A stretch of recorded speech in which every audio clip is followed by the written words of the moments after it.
Hi, I'm Catherine from Gamercast.net, and I'm in a car heading to a place called Arcade Club that's in Lancashire, which is a big room or building, I guess, full of arcade machines. And I'm here with Charlotte. Hello. And I have two other passengers not two other passengers, but I've got a driver in the car, of course, driving the car, and another passenger too. And we're hopefully going to have lots of fun playing on different arcade machines. What are you most excited for? They've got a 4-player Warlords cocktail cabinet, but they've also got some really cool Star Wars arcade, and what else is it they had? Oh, they've got a really nice Outrun and Hang On and Space Harrier. So yeah, Space Harrier too. Cool. Yeah. They got Crazy Taxi as well, so that should be cool. And Crazy Taxi. Yeah. We can have a tournament again. Crazy Taxi, as in see who gets the best rank. I guess. Yeah. Okay. Cool. I will probably finish this now, and then you'll see us at the arcade club, and I'll hopefully do some nice videos. I don't know how loud it will be there, and we will be there now. This is the arcade club's logo. You can see that when you're outside. And here's one of the sides of the building, I suppose, with the arcade machines they've got. I mean, you can see Hot Rod there, which is lots of fun. And we've just got lots and lots of different cabinets, different types of games, so like virtual tennis there.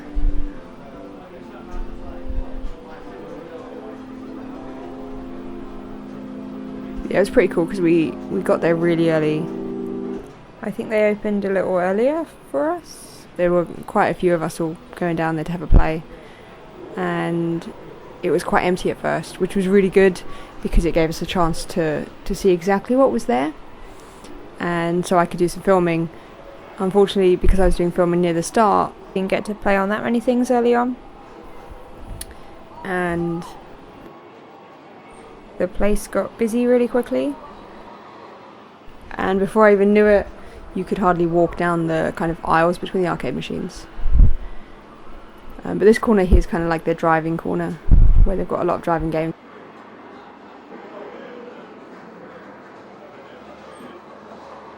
I suppose actually driving wall, because further down they've got a few more driving games as well, although they're split up by things like Thunderblade and Afterburner. But then after those, then you've got Outrun and the drifting game. I'm not sure what it was called, like Sega Drift. It wasn't Sega Drift, I don't know. We played a bit of Smash TV, me and Charlotte. It was pretty good.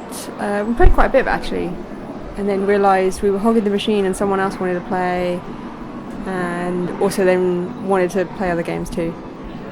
We were playing that for a while, which was cool.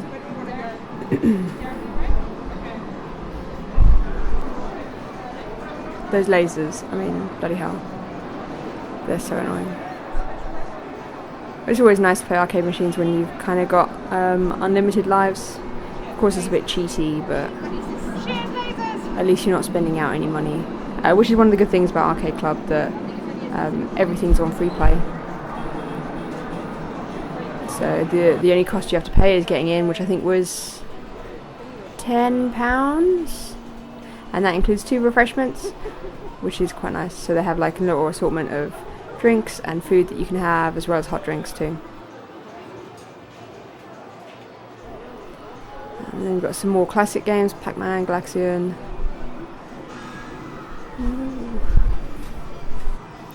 So Charlotte playing some Amidar, which of course is very similar to Dancing Eyes. If anyone else played Dancing Eyes, it's one of the coolest one of the coolest boards that you can get, and I managed to get one for Charlotte last year. And then we've got lots of Paperboy machines, so one of those before. It's quite hard to control though. Return of the Jedi, which Charlotte played before at I can't think what the name of the thing was, at the race course. Double Dragon. Like they've got such a massive array. I mean, they've got classics like Space Invaders.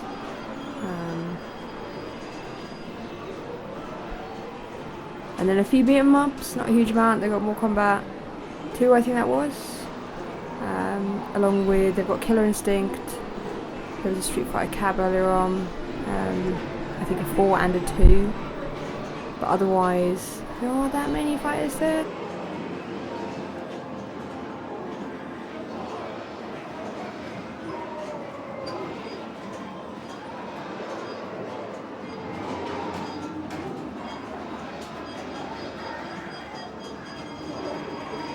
I suppose when you've got such limited space, you can only have so many machines, so you need to really choose and pick.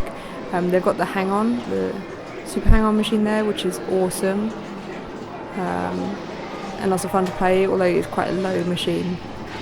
And this is their kind of shooting area, or shooter area, with a few classics like I think what else they had. They had Crisis Zone. Oh, of course, there's House of Dead as well. Number 2 with the shotguns. Those are the shotguns. House of Dead 2. I played a bit of Point Blank. Unfortunately, the aiming seemed really off, and I couldn't seem to get the calibration right.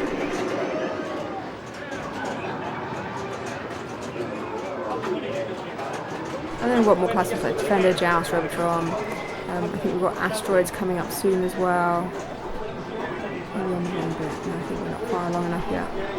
Oh, there you go, Asteroids. And then there's an awesome Battle Zone next to that.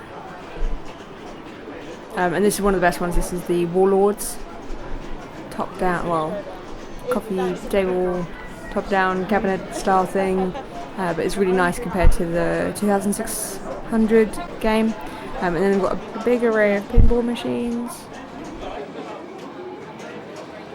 The one machine that can die, well, have faults quite easily, so I think it's good that they've got an alright number of them and not too many.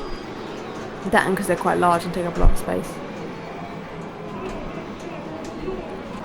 But yeah, so this is how busy it can get. This wasn't at its busiest.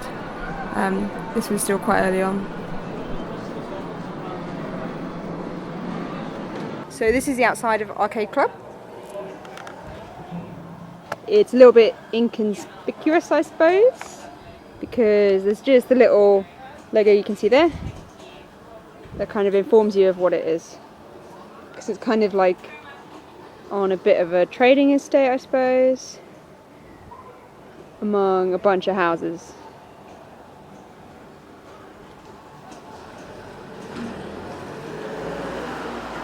Charlotte. Yeah, I know. I joined in on a little bit of that just before I started recording this video, but it was just showing how crazy busy it had gotten. I mean, you can see down there there's like hardly any space. It made it really hard for trying to film in the place because there was nowhere I could go, or not many places that I could go. You could still see it was quite light outside, but we only went a little while back now, so it was longer days. And now I'm following Charlotte, and she's going to go play some Return of the Jedi, which, as I said, so I just filmed a little bit until she died, basically. She didn't take too long.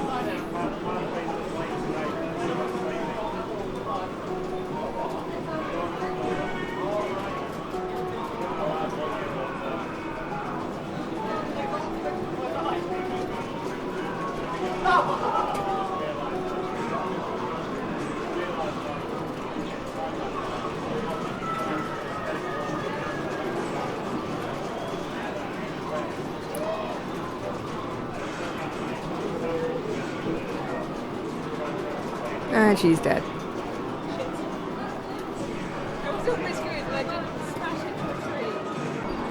And then I got a little footage of Charlotte playing Afterburner. Loads of fun playing on it.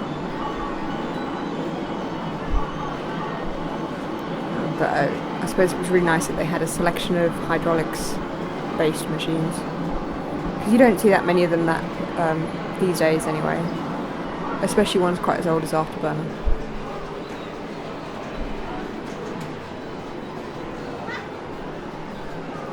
Charlotte playing Outrun. It didn't move as much as the Sega drifting game, but it was still really cool playing Outrun on a machine. Especially one that reacted to it as well. Yeah, you can see, crazy busy. Went back down to the driving area. Wasn't as busy. But yeah. It had gotten really, really hot by this stage as well. On here you can see I'm playing the Sega Drift game, and you can see that it goes to quite an angle when you move. I can't really recall the name of it.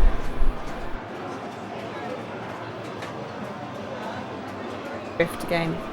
And it was so much fun playing that. And like it took a little bit getting used to. But then, yeah, I found lots of fun. It was very similar to Street Racer.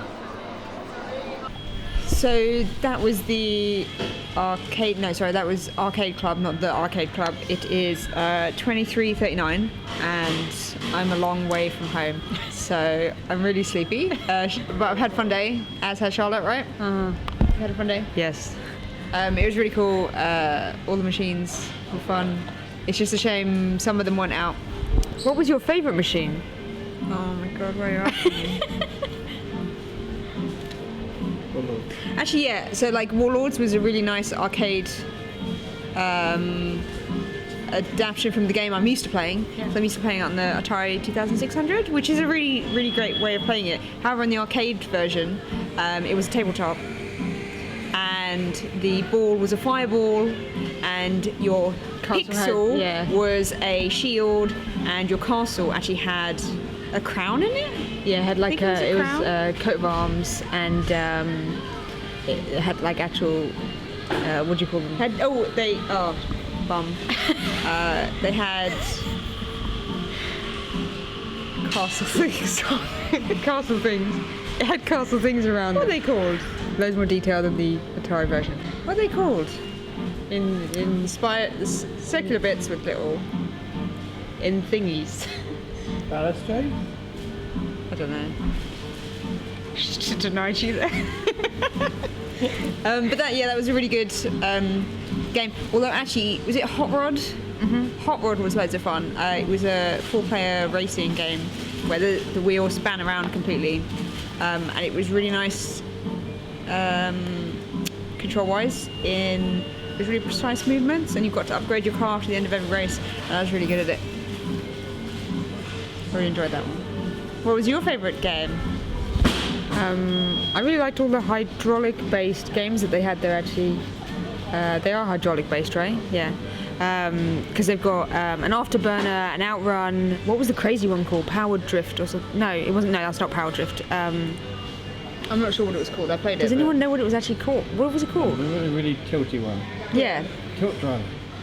It was not called Tilt Driver. See, it felt like kind of Street Racer like. It did feel very Street Racer. Especially with like the guys doing like that when you overtook people and stuff like that. What was the other hydraulic one they had? Afterburner. War. Helicopter one. I didn't like Thunderblade. No? I can't get on with controlling a helicopter. And the hang-on that they had there was brilliant as well, because that was actually based on your movement. Good motorbike game. Yeah, I'm a sucker for gimmicks, I guess. Because hydraulics are gimmicks, in a sense. I suppose. But yeah, that was our day. If you want to check it out, I'll put all the details below. Yeah. And if you're ever near if you're ever near Lancashire or going through there for some reason, you can always swing by, as long as it's on the weekend and between 6 p.m. and 10 p.m. Yeah. Hope you enjoyed the video, and I'll see you for the next one. Bye.